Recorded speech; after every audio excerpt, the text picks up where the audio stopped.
أعوذ بالله من الشيطان الرجيم. بسم الله الرحمن الرحيم.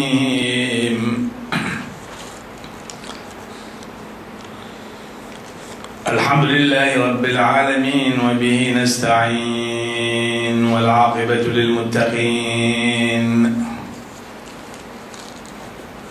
والصلاة والسلام على سيدنا ونبينا وحبيب قلوبنا وشفيع ذنوبنا أبي القاسم المصطفى محمد. اللهم صل وسلم على محمد وآل محمد. اللهم صل وسلم على محمد وآل محمد.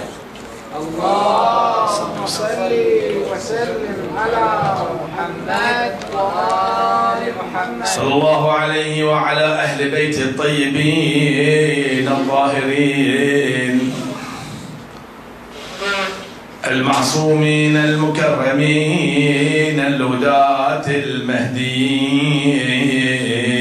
واللعن الدائم على أعدائهم ومخالفيهم وغاصبي حقوقهم أجمعين من الآن إلى قيام يوم الدين.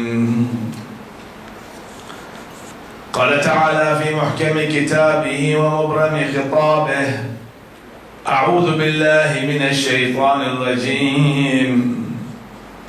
أولم يكف بربك أنه على كل شيء شهيد.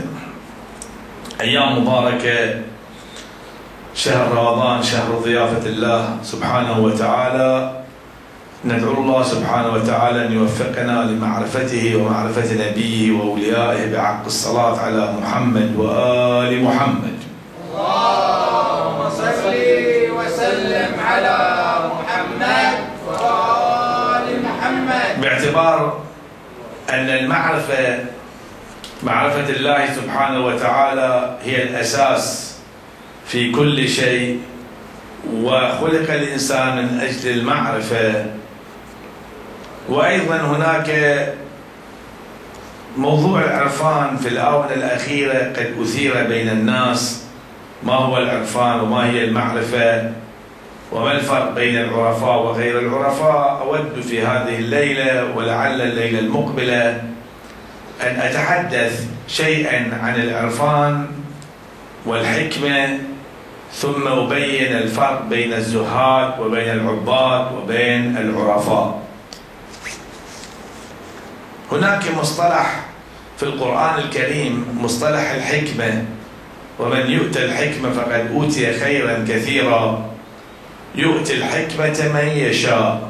طبعا المصطلح القرآني يشير إلى شيء، والمصطلح الفلاسفة يشير إلى شيء آخر. في القرآن الله سبحانه وتعالى عندما يتطرق إلى قصة لقمان يقول: آتينا لقمان الحكمة، ثم يبين كيف يتحدث مع ابنه أن لا تشرك بالله إن الشرك ظلم عظيم إلى آخره. ولكن الكلمة هذه، كلمة الحكمة، بين الحكماء تعني معنى آخر غير ما هو موجود في القرآن الكريم. الحكيم هو غير العارف، والعارف هو غير الحكيم. يعني العارف يطلق على شخص والحكيم يطلق على شخص آخر. فما هو الفرق بين الحكماء وبين العرفاء؟ الحكماء في الواقع نظرهم هو للوجود، فقط للوجود. يعني يقولون هكذا بأن كل شيء في العالم موجود. فما هو الوجود؟ كأن كل شيء تحلى بالوجود، فيتحدثون عن الوجود. وهذا طبعا مهم جدا أن الإنسان يترك الأشكال ويتعمق في العمق، في الباطن. مثلا يقول بأنه الله سبحانه وتعالى أوجد الأشياء. زين، الآن ما هو الوجود؟ أوجدها يعني تحلت الأشياء بالوجود. فما هو الوجود؟ يتحدث عن هذا الشيء ويستنتج بأن الوجود ليس له حد وليس له شكل. الوجود في حد نفسه ليس له شكل، فكل الموجودات لأنها تحلت بالوجود وجدت. الآن الورود مثلا جميلة لأنها موجودة، فلو انفسخ الوجود عنها فلا جمال فيها، فهي جميلة لأنها موجودة. فالبركة كل البركة ليس للجمال بل للوجود، الوجود فيه الجمال، وهكذا. ولذلك ترى بأن الوردة إذا ذبلت الإنسان يبتعد عنها. ليش؟ لأن انسلب منها وجود الجمال. هكذا يقول الحكماء، وهي نقطة مهمة طبعا، وهي منطق إبراهيم الخليل أيضا، أني لا أحب الآفلين، لأن خلاص ابتعد، هذا لا يحب الآفلين. لما رأى الشمس أيضا رآها ثم غابت الشمس، قال أني لا أحب الآفلين. هذا منطق الحكماء. ولكن العرفاء ينظرون إلى وجود الله سبحانه وتعالى، يعني كل توجههم إلى الله سبحانه وتعالى. العارف طريقته تختلف تماما عن الحكيم. العارف كالإمام رضوان الله تعالى عليه والسيد الطباطبائي رضوان الله تعالى عليه، هؤلاء كل توجههم إلى الله سبحانه وتعالى. وكما تعلمون قد ورد في الحديث أول الدين معرفته. أول الدين أن الإنسان يعرف الله سبحانه وتعالى. اللهم عرفني نفسك. العارف لا ينطلق إلى الله من منطلق العقل، لا، بل يجد الله، يصل إلى الوجود، يجده. يعني شنو؟ ماذا فقد من وجدك؟ وجد الشيء، وجد الشيء. الآن أنت تجد نفسك، لا ترى نفسك ولكن تجد نفسك. صحيح أو لا؟ الإنسان الذي يحس بالألم أو بالسرور يجد السرور، يجده ولا يراه. فالعارف يريد أن يصل إلى الله سبحانه وتعالى. الوصول، الشهود نسميه الشهود، والشهيد هذا معنى. الشهيد هو الذي انطلق إلى الله فوصل إليه وذاب في الله سبحانه وتعالى، وهذا ما يسمى بلقاء الله. الذين لا يرجون لقاءنا، لقاءنا ما قال لقاء الجنة أو لقاء النار، لقاءنا. هذا المنطق هو منطق العرفاء. وترى بأن أهل البيت عليهم السلام يركزون على هذا المنطق، كما ورد في دعاء كميل: فهبني صبرت على عذابك فكيف أصبر على فراقك. فراقك يقول يعني فراق الله سبحانه وتعالى. على هذا الأساس أنا أود أيضا أن أبين الفرق بين العارف وبين الزاهد وبين العابد، لأن بعض الناس لا يفرق بين العابد وبين الزاهد وبين العارف، تصور أن كل من عبد الله فهو عارف. الزاهد، منو زاهد الحين؟ في عندنا زهاد، زهاد البصرة، زهاد الكوفة.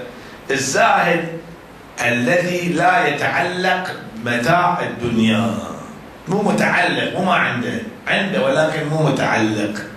لكي لا تأسوا على ما فاتكم ولا تفرحوا بما آتاكم، هذا نسميه زاهد. في تعبير للعلماء عندما يتحدثون عن الزهد يقولون الزهد عبارة عن الإعراض عن المشتهيات الدنيوية. هذا معنى شنو؟ الزهد هو المعرض عن متاع الدنيا وطيباتها، المعرض عنها. حتى بعض الزهاد لديهم أموال ولديهم حياة دنيوية لطيفة، ولكن لا يعتنون بها. والعكس، إذا واحد حتى لو ما عنده ولكن يتعلق بالدنيا فهذا الإنسان هو ليس بزاهد. في بعض الناس تعلقه بأشياء تافهة جدا، والإنسان سوف يحشر مع ما يحب أو من يحب. تشوف بعض الناس يتعلق بالسجادة أو بالمحراب أو بالمأتم، طبعا نوع من التعلق، يعني تصور من هذا التعلق يختلف عن التعلق بالزوجة.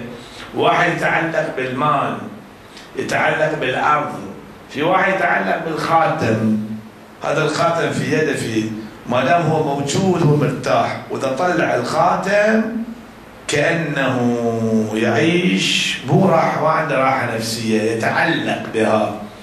هذا التعلق هو الدنيا. إذا واحد سألك ما هي الدنيا؟ الدنيا هي التعلقات النفسانية، ولا ما عندنا دنيا؟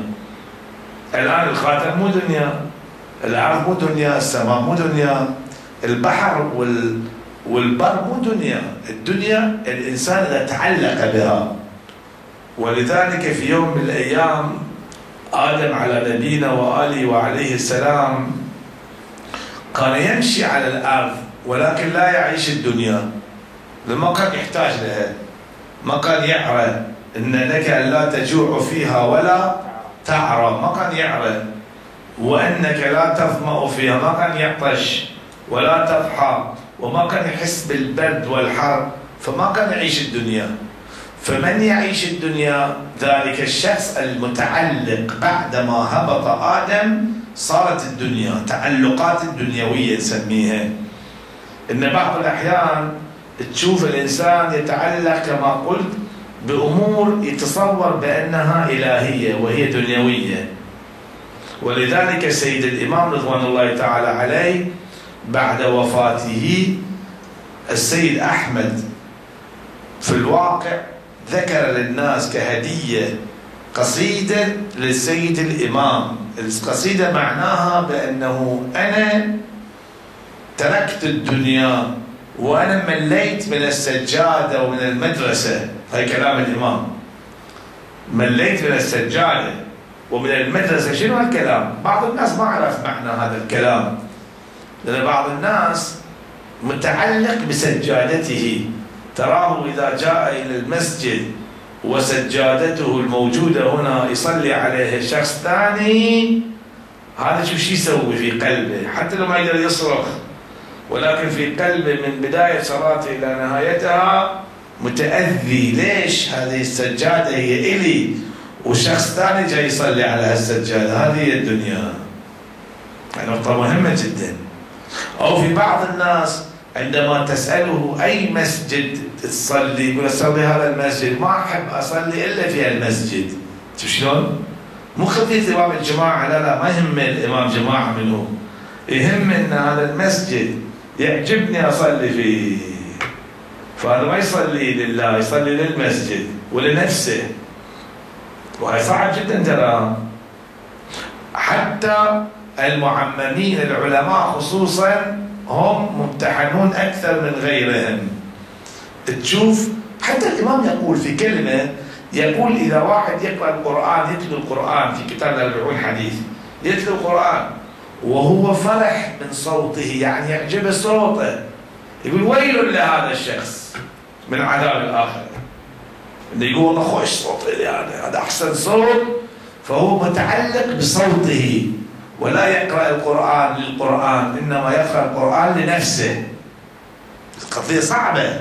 إذا واحد يتعمق في هذا الجانب يعرف بأن الإخلاص أمر صعب للغاية، أن الإنسان يخلص. والقرآن يقول وما أمروا إلا ليعبدوا الله مخلصين له الدين. فإذا الإنسان الزاهد هو الإنسان الذي ليس له تعلق بالمادة.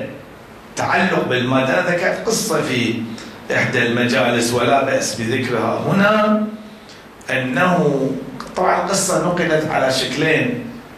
أحد العلماء في النجف هو نقل لي هذه القصة